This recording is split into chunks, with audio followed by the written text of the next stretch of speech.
Buenos dias, buenos dias, buenos dias. All right, we are on chapter 6. I'm redoing this whole thing because my last segment was 15 minutes and 2 seconds, and that's 2 seconds too long that I just recorded. So I'm redoing it. All right, so I don't know. I might mess up because the second time's always not good. All right, we're on chapter 6. You need to do the vocabulary, listen to it with your CDs of chapter 6 and write in English and Spanish. You have to write them down, English and Spanish, okay? And we're on page 216, 216, 216, 216, 216, and there it is. See, there it is. And I just can't go over it with that. It takes too long. You're going to have to just follow me in the book. Follow me in the book at the, let's start, well, I like to start at the top. I'm weird that way. We're on in the bedroom, okay, in the bedroom. And so follow me in your book, and we're looking at the curtains. That's las cortinas, curtain. El armario is like a closet, or it could actually be a freestanding armoire where you put your clothes in. El espejo is mirror, el espejo. El tocador is like a little vanity or a little place where you get ready and put your makeup on. El tocador. Then the whole room is called el dormitorio. Sometimes you'll hear it called something else like el cuarto or la habitación or la recámara, but here it says el dormitorio. We're going to go with that. Okay, then we have la cama, bed, la cama, bed, la cama. And that's all in that room. So let's go on to the bathroom. La sala de baño or el baño. La sala de baño or el baño. Bathroom. Las toallas, towels.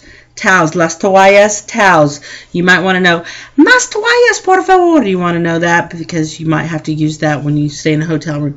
Okay, la ducha is the shower.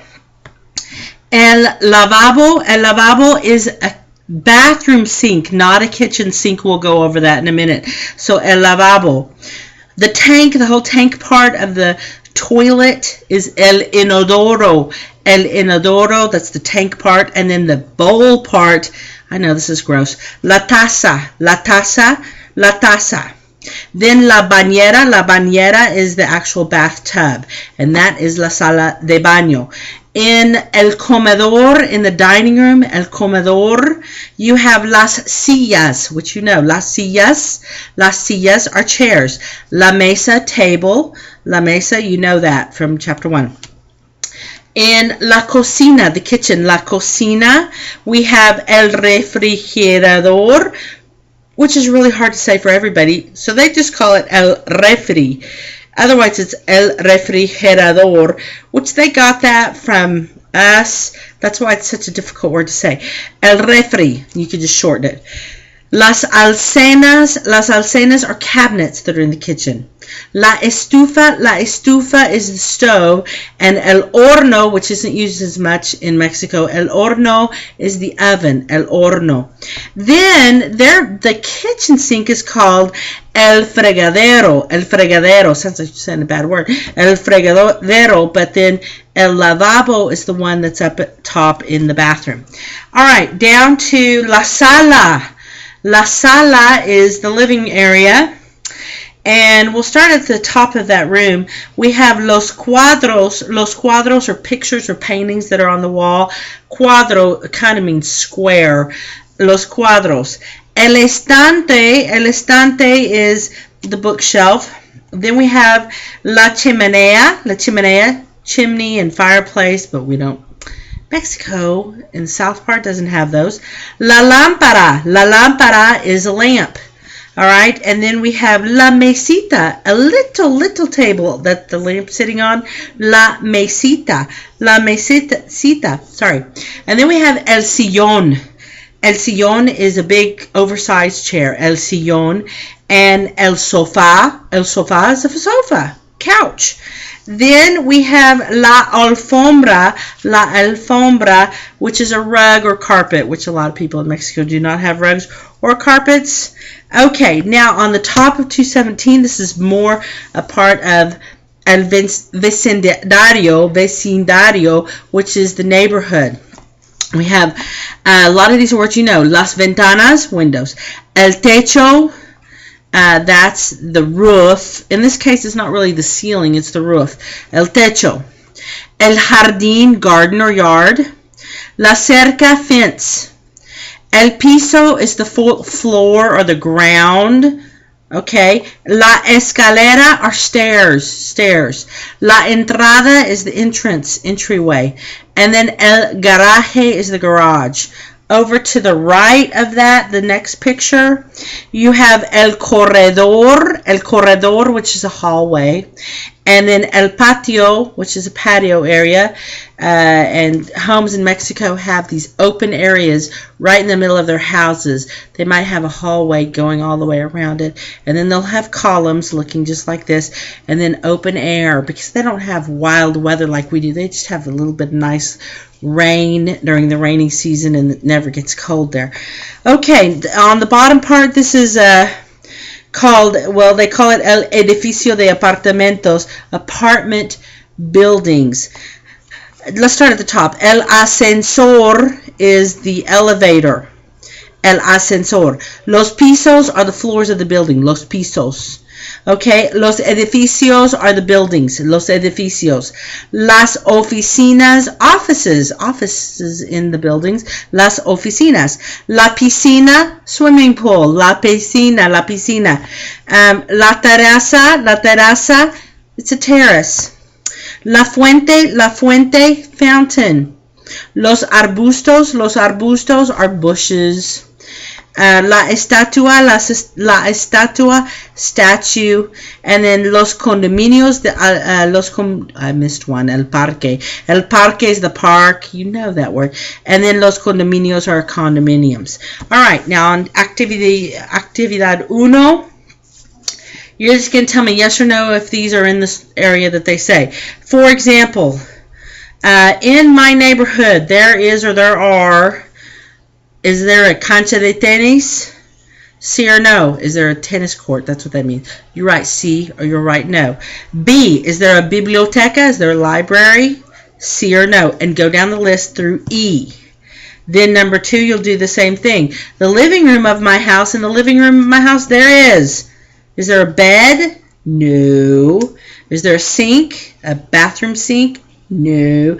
So you just go down A, B, C, D, E, A, B, C, D, E, A, B, C, D, E, and write C or no, C or no. All right, next page, actividad dos. First, I want to go over these words because some of these words are new. Una lámpara, lamp. Un horno de microondas, microwave oven.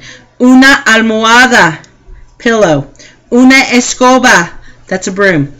Una cómoda, that's like a chest of drawers. Un cepillo de dientes, it's a toothbrush. Una tetera is like a thing you heat water up in. I can't remember. It's a teapot, thank you. Un lavabo is a sink. Un espejo is a mirror. Una toalla, towels, or a towel. Okay, what are these for? What do you do with these things? Well, let's take the towel. Una toalla, you look up in the green part, and it's to dry yourself off. So that's para secarse. Para secarse. You don't need to put it in a sentence, just write una toalla dash para secarse. Then on the bottom part, there are these items that you have to tell which is more, which costs more, which is more expensive, which costs less, which is less expensive. There are questions 1, 2, 3, 4, 5, 6, 7. Which costs more? Which costs less?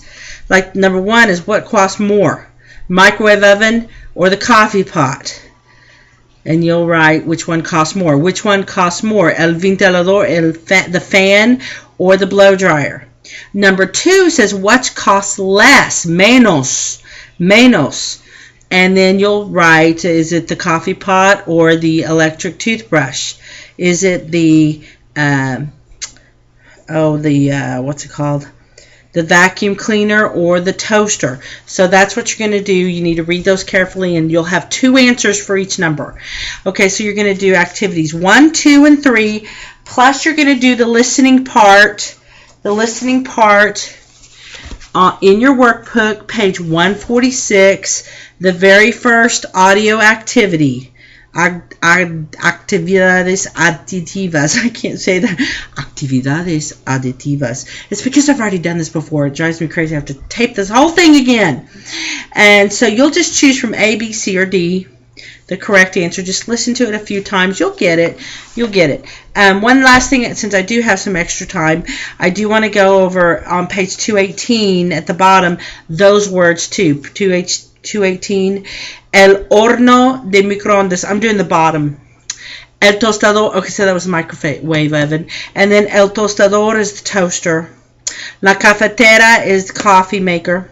El ventilador. Why can't I say that? El ventilador. That's one thing they had plenty of ventiladores in Colima where I lived. That's a fan. El cepillo de dientes eléctrico is an electrical toothbrush. Electric. El secador de pelo. Blow dryer. La aspiradora, vacuum. They didn't have many because a lot of people did not have rugs or carpet. La afeitadora is eléctrica is an electric shaver. El lavaplatos is a dishwasher, and el calentador is a heater, which they didn't have many of. So activities 1, 2, and 3 in the book, and then the very first listening activity of chapter 6 in the workbook. Adiós, nos vemos, que les vaya muy bien. Oh, and the vocabulary. Adiós.